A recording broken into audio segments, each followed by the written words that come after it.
When major things are happening in our world, it can be difficult to smile and dial to all of your leads.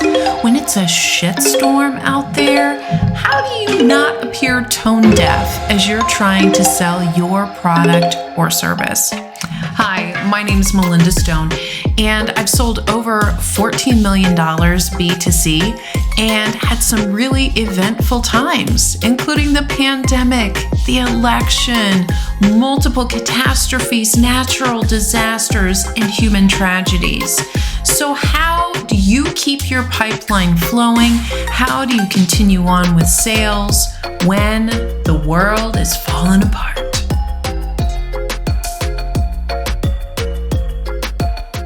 So a calamity has just happened, and you are trying to decide, how do I approach my sales day, talk to my leads, and not appear completely tone deaf? I know. It can be a difficult struggle. So here are my tips for how we can survive and sell, even if the world is an absolute shitstorm. Step 1. Be an advisor, not a seller. If you've watched any of my other videos, I'm a huge fan of the consultative sales process, which means we're not worried about necessarily selling our product. We try to position ourselves as an advisor. We do deep discovery. We learn what our prospects are thinking about and then work to solve their problems. So again, if we're doing deep discovery, we're asking questions.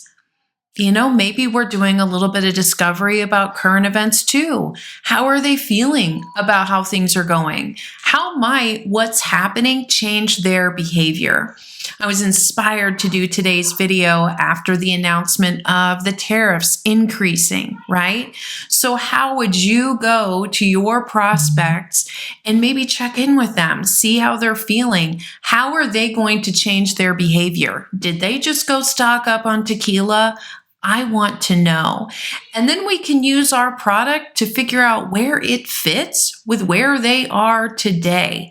If you remember our basic sales process, we're taking people from where they are today to where they want to be and to help them overcome their challenges. If current events add to those challenges, we want to know and understand. Next, we want to be authentic. Be yourself. Don't write a canned message. Listen, empathize, maybe even share how you feel about what's going on. But don't take a strong political position. Not a good thing.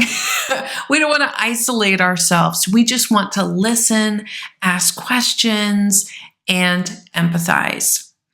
Next, do more listening than talking. This falls right into that consultative sales approach, but don't talk about yourself. Don't talk about the news. Ask them questions. How are you feeling about this? Wow. Empathize. Make sure that you're spending more time listening than talking. Next, again, we want to focus on solving problems, not just selling a product. So understand if the calamity today has changed anything about what's going on in their world, what the biggest problem is to them today, because maybe that problem that was the big problem yesterday, thanks to the new change and things going on, maybe that's fallen down on the priority list. So how can you listen and act appropriately? Maybe your solution isn't really going to be the most important thing right now.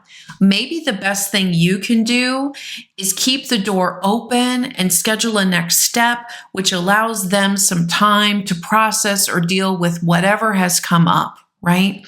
Because again, in a consultative sales approach, we're building a relationship. It's not just about getting to the sale. It's about building a relationship for long-term success. Next, if you have to take a beat in your sales activities, why not take this opportunity and learn from others?